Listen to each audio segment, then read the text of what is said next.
Pas besoin d'attendre la fête des morts pour parler d'une des icônes majeures de la Bretagne, l'Ankou. Car autrefois, la personnification de la mort n'attendait pas les mois noirs pour frapper à la porte des Bretons. La mort était partie intégrante de la vie, on vivait avec, et notamment parce qu'on la regardait droit dans les yeux bien plus régulièrement. Dans cette vidéo, j'accueille Marie Druet, spécialiste de l'Ankou, qui rédige une thèse sur un de ces symboles de la Bretagne. Bonjour Marie, est-ce que tu peux te présenter et nous dire qui tu es? Bonjour, donc je suis Marie Druet, je suis historienne de l'art, je viens de Questembert dans le Morbihan. J'ai étudié l'histoire de l'art à Rennes 2, tout mon cursus a été fait à Rennes 2. Et dans ce cursus, j'ai très vite découvert une spécialité d'histoire de l'art qui s'appelle l'iconographie, qui m'a passionnée. Et j'ai très vite su que je voulais approfondir et éventuellement faire de la recherche dans ce domaine de l'histoire de l'art. Et très vite, je savais que je voulais travailler sur la culture bretonne, parce que c'est une culture qui m'est chère, et je voulais participer à la défendre sans la connaître vraiment bien à l'époque. Et plus ça va, plus j'apprends à la connaître, et plus j'apprends à l'apprécier dans ses nuances et sa complexité. Et ensuite, donc je vais pas tout détailler, mais à un moment, il a été question de chercher quel serait le symbole. Ah oui, pardon, j'ai oublié de préciser l'iconographie. L'iconographie, c'est l'étude de la symbolique de l'image, un peu en profondeur. Et donc, j'ai dû chercher quel était le symbole ou élément symbolique qui serait un petit peu particulier en Bretagne, enfin dans la culture bretonne. Et donc, à l'époque, j'avais trouvé deux éléments. Donc, l'Ankou est ressorti assez vite et voilà, c'était assez clair. Et l'autre élément, c'était le loup, qui ressort un peu plus qu'ailleurs dans la culture bretonne. Dans la mesure où j'ai une culture du macabre depuis que je suis jeune, je suis très vite allée vers l'Ankou, en pensant pouvoir essayer de trouver un lien dans la symbolique entre des périodes très très anciennes et aujourd'hui. Ça me paraissait assez curieux que cette figure-là persiste encore à ce point-là au XXIe siècle. Voilà, donc j'ai commencé mes recherches en deuxième année de master sur ce sujet-là, que j'ai poursuivi en thèse. Donc mon master était sur l'Ankou, spécifiquement des représentations de l'Ankou au XVIe et au XVIIe siècle, en pierre, des sculptures en pierre. Et pour ma thèse, j'ai élargi à toute représentation liée à la mort, donc des crânes, des ossements, et j'ai ajouté l'étude des ossuaires, donc qui sont des bâtiments où on rangeait les os des morts, qui est une des particularités bretonnes, puisqu'il en reste énormément. Ça existait ailleurs, mais c'est vrai qu'en Bretagne, il y en a beaucoup et ils sont restés. Voilà, donc ça a été un gros chantier. Et actuellement, je fais une pause de cette thèse pour diverses raisons, mais je la reprendrai plus tard. Est-ce que du coup, tu peux nous expliquer comment est-ce que cette figure de l'Ankou elle est apparue? Pourquoi peut-être? Alors, on ne sait pas vraiment. Ce qu'on peut dire avec assurance, c'est que la première trace du mot date du IXe siècle. Donc au IXe siècle, le mot existe et il est déjà associé à la mort. Mais est-ce que c'est associé à la figure de la mort, donc l'Ankou comme on l'entrevoit aujourd'hui, ou est-ce que c'est la mort parce que le mot apparaît pour une traduction du latin morte. Et on n'a pas plus de contexte, mais ça existe au IXe siècle. Et après, il va réapparaître dans un dictionnaire breton, latin, français, le Catholicon, au XVe siècle. Et ensuite, les sculptures sont réalisées au XVIe. Il y en a peut-être fin XVe, début XVIe siècle. Et ensuite, il apparaît dans la littérature en moyen breton également. C'est une forme littéraire du breton qui apparaît entre 1450 et, il me semble, et 1650.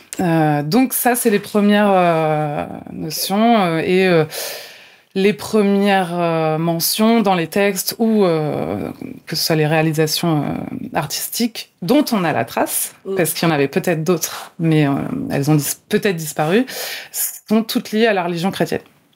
Donc c'est la mort dans l'univers chrétien. Est-ce que tu sais si dans d'autres pays celtiques, il y a une sorte d'Ankou? Dans les textes, les linguistes ont trouvé des équivalences de Ankou, Ankau, Angue, donc dans la branche brittonique, des gallois, quoi. Gallois, corniques. Et sur la figure de l'Ankou, moi, j'ai pas passé de temps à chercher ça, parce que j'avais bien assez à faire avec le corpus breton. Par contre, dans les pièces de théâtre dont on a la trace au XVIe siècle, il y a une caractéristique particulière à la Bretagne, c'est que l'Ankou, ou la mort, le personnage de la mort apparaît dans ces pièces de théâtre-là, populaires, donc qui mettent en scène des mystères religieux. Hein. Là, l'Ankou apparaît, et c'est un personnage en fait de la pièce, qui est également le cas au Pays de Galles et en Cornouailles, alors que c'est rare en France, enfin, dans les pièces équivalentes, mais en France. Qu'est-ce que l'Ankou peut nous dire sur le rapport à la mort qu'avaient les Bretons autrefois ? Alors, encore une fois, parce que c'est la méthode scientifique qui veut ça, on travaille à partir de traces et de plus de faits possibles. Les seules traces qu'on ait sont des traces, c'est la vision de l'Église qu'on a. On sait qu'il existait, enfin je fais une aparté, on sait qu'il existait par exemple une autre littérature que la littérature religieuse à la même période. On a des traces du fait que cette forme de littérature a été détruite au moment de toutes les actions pour réagir contre le protestantisme. Donc, et en fait, il y a eu des mouvements où on a voulu un peu épurer, et donc on a perdu tout un pan, je pense, de culture qui n'était pas lié ou un peu moins au discours religieux.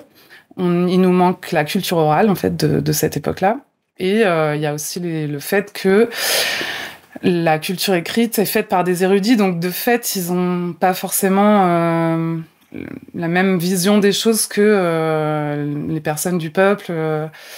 Voilà, donc on a des réponses, mais on a des réponses partielles.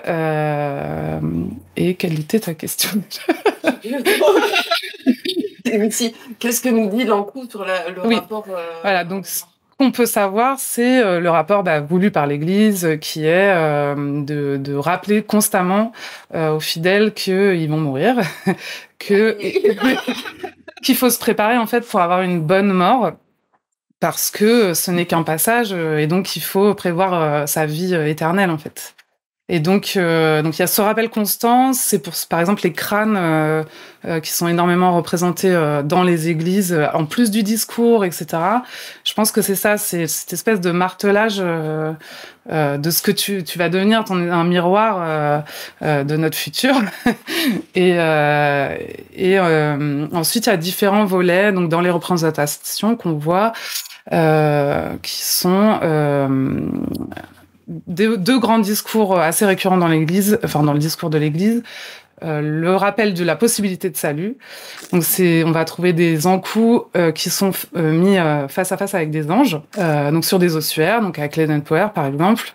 Il y a l'Ankou d'un côté avec alors c'est pas une faux, c'est une lance, et de l'autre côté on a un ange qui tient une petite âme qui monte au ciel. Et donc pour moi ça c'est valoriser la possibilité du salut. Et ça m'a pas mal intéressée, d'autant que le discours de l'Église, il est beaucoup sur le rappel de la possibilité de l'enfer, pour bien faire peur, et voilà. Et donc là, on a une partie des représentations de l'Ankou en Bretagne qui développe plutôt ce discours-là, donc de la possibilité d'aller au paradis, si on met en place plein de choses dans sa vie. Il y a un autre discours qui est assez commun aussi, c'est l'égalité de tous face à la mort. Donc on est dans le même registre que les danses macabres qui sont assez connues en Europe. On a plusieurs représentations en Bretagne sur des ossuaires également, sculptés, donc notamment à La Roche-Maurice, Ploudiry et Landivisio. Et donc en fait il y a la mort, et puis il y a des personnages qui représentent différents états de la société, donc un roi, une noble, un membre du clergé. Donc, voilà. Et donc là on rappelle que les richesses, tout l'orgueil, les vanités du monde ne sont rien face à l'Ankou qui tue tout le monde. Et il le dit d'ailleurs sur l'ossuaire de La Roche-Maurice, « Je vous tue tous ». Donc il y a ces discours-là.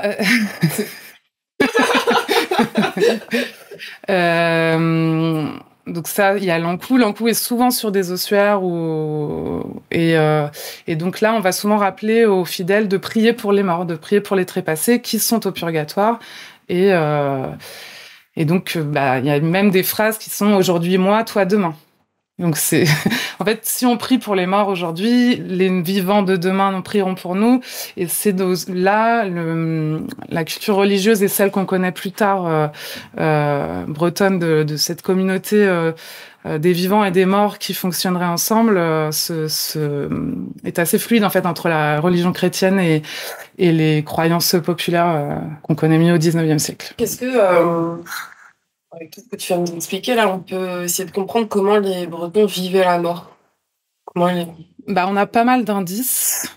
On n'a pas on n'a jamais de témoignages clairs et ce serait génial. Oui. On a beaucoup d'indices qui sont plutôt sur une forme de fluidité, le cycle, quoi. Ouais. Et pas un rapport comme on a aujourd'hui de grosses séparations et d'un peu occulter la mort. Déjà, ils n'ont pas le choix parce que elle est beaucoup plus présente dans leur société et elle est présente physiquement. Donc là, j'ai mis une image du 19e siècle de l'ossuaire de Noyelles-Pontivy. Mais ne serait-ce que imaginer qu'on va à la messe le dimanche et qu'il y a tous ces crânes qui nous regardent droit dans les yeux, plus les ossements qui parfois étaient un peu partout dans le cimetière. Donc déjà en présence, en fait, ils le voient tout le temps. Dans leur vie, ça existe plus. Donc il y a une présence un peu plus que maintenant. Ouais. Il y a beaucoup de rites. Ça, on le sait, il y a beaucoup de rites qui mêlent les rites chrétiens et des croyances populaires, et parfois les deux mélangés sans que ça dérange personne. C'est quoi ces rites ? Par exemple, on a des traces de paroissiens qui vont obliger le prêtre, alors je sais plus si c'est 16e ou début 17e siècle, à faire des tours du cimetière après la messe en faisant des prières pour les morts. Ça, c'est pas du tout dans le dogme catholique. Mais bon, et le prêtre le fait, je pense que il sait que ça part pas d'une mauvaise intention, c'est juste pas dans le dogme catholique, mais donc s'il y a un mélange d'attention pour les morts, il y a Alain Croix, l'historien qui a énormément travaillé sur la mort au XVIe et au XVIIe siècle, qui a écrit des gros pavés sur le sujet. Lui, il a fait ce qu'on appelle un pont chronologique, c'est qu'il est parti d'un rituel qu'on connaît bien au 19e siècle, et par petit saut de puce, il est arrivé sur une trace qu'on a au 16e siècle, donc c'est assez rare, et ce qui est de mettre de l'eau bénite, en fait, sur les tombes des membres de sa famille. Et donc, la trace du 16e, c'est que quelqu'un qui décrit, qui voit les personnes sortir avec les mains pleines d'eau bénite pour aller sur la tombe de leurs proches. Et ça arrive jusqu'au 19e siècle, et sur les tombes jusqu'au 20e siècle, on voit encore des creux pour ça. Okay, d'accord. Ça, c'est assez exceptionnel. On a rarement la possibilité de faire ce lien-là. Mais donc, il y a une attention. On pense à eux, et c'est comme ça. Ils ont encore une place, en fait, dans le quotidien des gens. Le cimetière est un lieu de vie. Ça, c'est partout. Dans l'époque médiévale et plus tard, c'est la place commune, il y a les foires, alors ça nous paraît très bizarre maintenant, mais à l'époque, donc il y a tous ces éléments-là qui montrent plutôt une fluidité, une facilité, et il y a cette notion de, même dans les croyances populaires, la mort n'est qu'un passage, donc ça se lie avec le dogme catholique, et donc c'est pas une fin en soi. Et c'est pas parce que ton proche est mort qu'il va pas revenir, parce que ça, il y a les revenants. Il y a les possibilités des histoires de croyances, de revenants, etc. Donc ça fait c'est comme s'il y avait pas une coupure nette et franche avec les morts. Donc ça, c'est ce qu'on apprend. Mais on n'a pas d'éléments probants, mais à force de lire entre les lignes, voilà, on sait quand même qu'il y avait une place importante. Ce que je peux dire aussi, c'est que le constat, sans qu'on puisse l'expliquer, il y a un lien culturel, mais c'est que c'est beaucoup plus présent en zone bretonnante. Grande-Bretagne. Oui, et j'ai d'ailleurs une carte de tous les éléments que j'ai relevés, et je pense que c'est assez net, en fait. Ouais, bah oui, carrément. Et donc, il y en a aussi en Haute-Bretagne, mais et donc il y a forcément un élément culturel. Quoi? Par contre, moi, je n'ai pas la réponse. Mais... Les gens voyaient des revenants revenir, ou est-ce que on pensait qu'il y avait une vie après la mort, ou oui. Ça se alors ça, oui. La première mention de l'Anaon, elle est assez tôt. Il me semble que c'est 17e siècle. Par contre, les revenants, les histoires de revenants, c'est 19e au 16e. On n'a pas la trace de ça parce que c'est l'Église qui fait les sources écrites, en fait. Donc, c'est rare qui l'évoque, ou alors en disant une telle ou un tel a dit qu'il a vu son proche. Donc, c'est rare, les traces écrites. Après, là, du coup, il y a toute la question du lien entre la culture orale du 19e siècle et le passé. On peut pas dater les légendes et les contes on peut pas les dater précisément, mais ils existaient forcément avant le 19e. Mais on peut pas voilà. Donc, c'est une source incertaine, mais il y avait forcément une culture populaire, il y avait forcément, voilà. Donc, ça, c'est les côtés un peu plus, comment dire, on peut pas s'en passer de la culture orale du 19e siècle, mais scientifiquement parlant, on peut pas non plus se baser complètement dessus. Et au niveau des cimetières, tu disais que c'était des lieux de vie, mais les gens, je sais pas, moi j'ai l'impression que maintenant, vraiment presque, faut pas faire de bruit dans un cimetière, faut pas courir et tout. Alors du coup, j'imagine qu'à l'époque, c'était pas du tout ça, ouais. Non. Et puis, alors, il y a beaucoup de paroisses où les morts sont beaucoup enterrés dans l'église. Il y a pas de dalle, c'est de la terre battue. Donc il y a moi ça me fait rire parce que c'est cocasse, mais quand au 18e ils forcent un peu le fait de mettre des dalles, etc. En fait, du coup ils les ouvrent pour enterrer les gens, et des fois c'est mal fermé, donc il y a des gens qui se plaignent, il y a des gens qui tombent, et on a des témoignages de ça. Ouais, oui. Ouais. Et mais du coup il y a beaucoup de tombes à l'intérieur. Moi, j'ai pas encore réussi à saisir qu'est-ce qui décide de qui va dehors, qui va dans l'église. Je pense qu'il y a l'argent, en vrai, parce que c'est un gros facteur lié à la mort aussi, le fait de payer, d'être le plus près de l'espace sacré possible. En fait, on sait qu'il y a une notion de respect, que quand, par exemple, il y a des paroisses qui vont vouloir commencer les clôtures pour bien délimiter l'espace sacré, il y a des gens, dans certains villages, ça va créer des émeutes parce que ça les dérange qu'on sépare l'espace des vivants et des morts. En fait. Il y a eu aussi des rixes liés au cacou, qu'il faut pas enterrer avec eux. C'était vraiment des pestiférés. Donc, si je sais pas quelle autorité décide d'enterrer un cacou avec le reste de la paroisse, il est déterré. Donc il y a une notion de sacré, il y a une notion de respect, mais qui ne veut pas dire qu'on peut pas faire la fête sur les morts. C'est quelque chose qui nous dépasse aujourd'hui, mais qui était courant en fait dans cette. Ouais, moi j'aime bien l'idée de fluidité. Il n'y a pas de séparation, on ne sait pas rigide. Est-ce que du coup les gens avaient moins peur, j'imagine? D'après les traces, s'ils ont peur, ils le disent pas forcément. On n'a pas de traces de ça, mais il y a vraiment un aspect de familiarité en fait, et que nous on a, en tout cas dans une société occidentale, on n'a pas aujourd'hui. C'est que c'est très courant, c'est la mort des enfants. Enfin, il y a personne ne vit sans avoir de mort tout au long de sa vie. Et puis la violence est plus commune. Les gens se tuent pour pour des histoires banales. Pourquoi tu peux... Là, je lisais ça, des enfants qui s'entretuent pour des bagarres, quoi.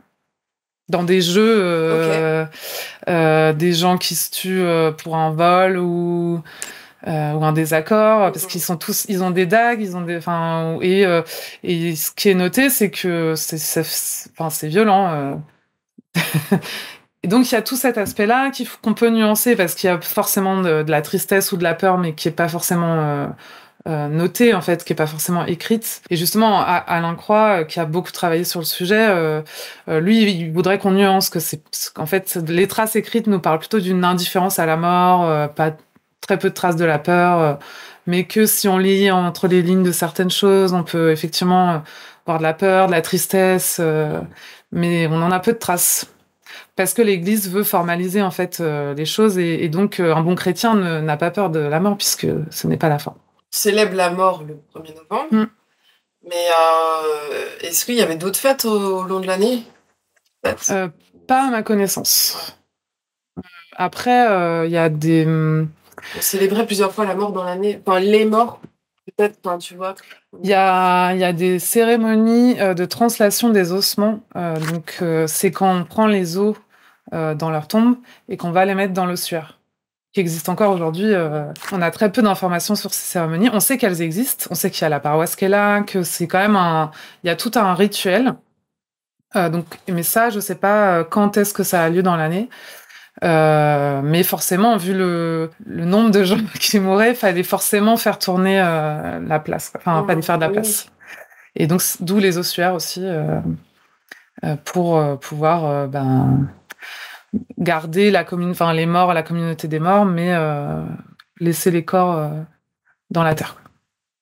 Enfin, les nouveaux. Et non, je n'ai pas de... Ça me dit rien, là, comme ça. Après, il y a d'autres saints qui sont liés à la mort aussi. Il y a Saint Diboan, qui est la version un peu plus officielle de Saint Tupédu. Alors, je parle pas breton, donc qui est le saint du passage. Il y a un Saint Jean-Baptiste un peu particulier à qui on peut faire des demandes... pour rayer des gens de la carte. Ah ouais. Ouais. Donc, est-ce qu'il y a des cérémonies liées à ces saints-là à d'autres moments, sûrement, mais là, je n'ai pas cherché, enfin, je n'ai pas fouillé cette question-là. Ok. Quelles sont les principales différences qu'on peut avoir avec notre rapport à la mort qu'on a aujourd'hui par rapport à... Pour moi, c'est assez clairement la présence, en fait. C'est la culture bretonne, mais qui a été influencée par la culture occidentale de manière générale. On cache, il y a du silence. Après, il y a un côté sérieux et solennel. Et oui, je pense qu'il y avait moins. Puisque c'était beaucoup plus présent, c'est pas un tabou, quoi. Oui, c'est ça. Et rien que là, dans la centaine d'ossuaires du XVIe siècle qui restent, il y en a quasiment plus où il y a des ossements dedans. Après, il y a d'autres enjeux, c'est qu'ils se font voler. Mais donc c'est dommage, parce que pour ta prochaine question, si on voulait remettre les ossuaires dans leur état originel, est-ce que les gens respecteraient et laisseraient les ossements en place, quoi. Il y a des ossuaires qui ont essayé de les laisser, et puis ils se font voler les crânes. Enfin, ok, ouais. Donc, il y a des pillages, quoi. Ouais, il y a des pillages, ouais. Il y en a un, alors j'ai plus le nom en tête, alors tous les os sont dedans, mais ils ont mis une porte fermée. Et les ouvertures permettent pas de... Ouais. Mais sinon, c'est très rare parce que... Ouais. Mais ce serait chouette, moi je trouve ça super chouette. On remettre les ossuaires dans leur état premier. Est-ce que, du coup, on aurait moins peur, peut-être, ce serait moins... grave. Ouais, c'est on aurait une approche différente de la mort. C'était oui. parmi nous comme ça. Puis dans les ossuaires, il y a un aspect lié à la communauté, en fait, puisque les ossements ne sont pas identifiés. Donc en fait, on prie pour où on vient avoir une pensée pour tous les morts. Et pas juste mamie ou... Ouais. Voilà. Et je trouve ça intéressant, moi. Après, c'était dans aussi un monde où la communauté, c'était la paroisse et c'était leur monde. Ouais. Les gens bougeaient moins aussi. Voilà, c'est ça. L'étranger, c'était le gars à 10 km. Donc, oui. Mais je trouvais ça intéressant, le fait que voilà, les morts, c'est les morts de tout le monde de la paroisse. Et donc, comment est-ce que maintenant... Je sais pas, est-ce que tu aurais des conseils?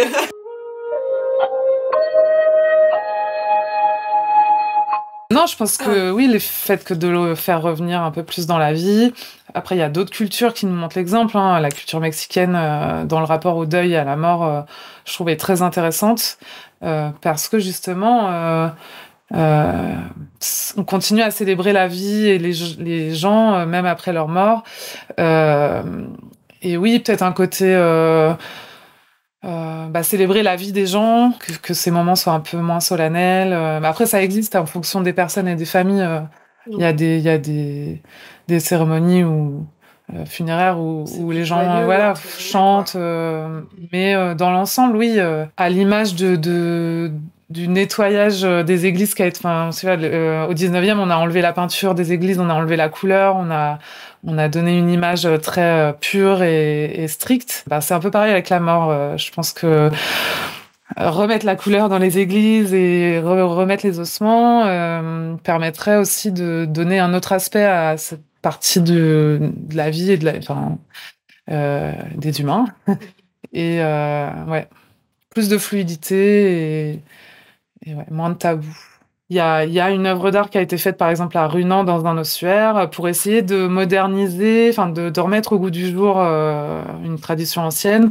Donc, c'est Tania Moreau qui l'a réalisé dans l'ossuaire de l'église de Runan. Donc, les ossements sont pas mis à jour, mais il y a un autel avec les ossements dedans et les noms des familles concernées écrites dans l'ossuaire. Donc, il y a aussi d'autres moyens, peut-être, de créer quelque chose de nouveau.